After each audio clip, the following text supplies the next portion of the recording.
Come in for a second. No, a little bit closer. Look closer. That's what I'm talking about. 100% total dominance. I love it. Hey, listen, man. I really think that because of how much this week the conversations accumulated about really one player in particular, right, who did not play today, but we still got mad love for. I think in a lot of ways, and it wouldn't surprise me if some of this comes out, they were playing for him too. The energy, the effort. Or you could possibly say the opposite, but we're not going to focus on that. We'll talk about that at another time. But man, that was Panther football. And what do I mean by that? Panther football historically has been known for mainly one thing, right? We had those great years with Cam Newton. We had flashes of some great years with Jake Delhomme. But this team, since its inception, has been known for defense. Yo, Ejiro Evero, we sorry, at least for this week. That's about as good a defensive game plan as you can see. Seeing guys like Trayvon Moehrig more in the box. At one point, I saw him lined up as like he wasn't a Mike linebacker, but he was in the middle, right? Seeing Lathan Ransom, late game fumble, to kind of seal the deal for them not to get zero, or not to score past zero, I should say. Man, it was just a thing of beauty. The energy, the effort, inspirational football. You just love to see that.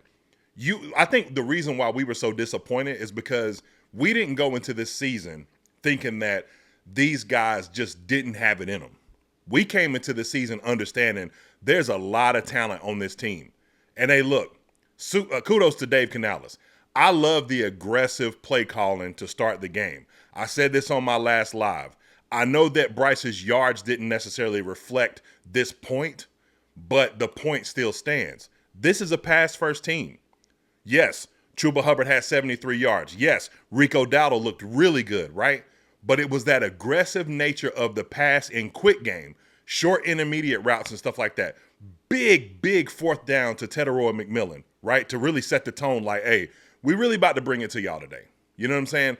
I think that it's not so much that they listen to the cry of the fans.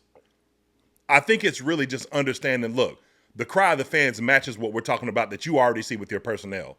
There's more to this group that exists than what we've seen the past two games. Now, if you want to make an argument that maybe because everything is still new, like there's, new faces all over the place, that they had to get some time to kind of get reps to understand what role needs to be played, you would have no argument from me. Like, for example, Nick Scorton and Princely Umamielen need to be the starters moving forward, period, right?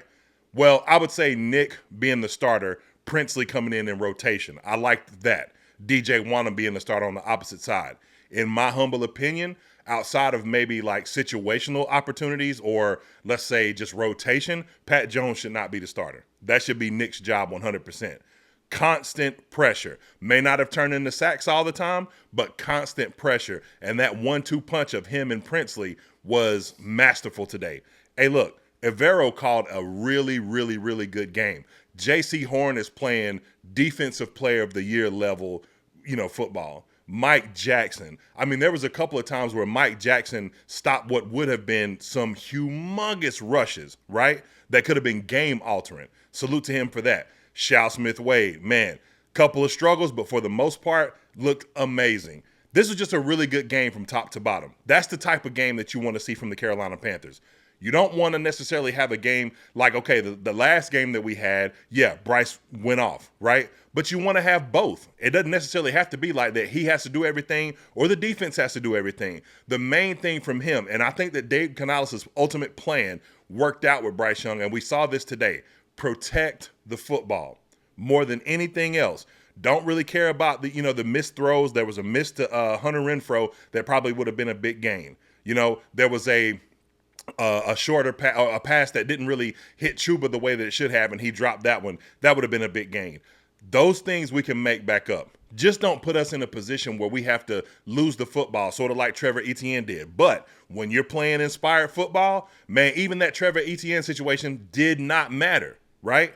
They got a new kicker, the Romo kid, missed 2 field goals, right?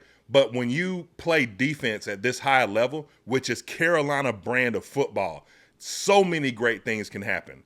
And I look forward to seeing this continue because I believe that the one thing that'll be different about this win versus, some of the other ones we've had over the years is that it usually doesn't come this early. It's usually later in the season, when you don't really have a lot to care for or worry about. Hey, man, at 1-2, we are still very much in this thing. We could still go on a run and make some things happen. But for the here and now, man, we just going to celebrate this win.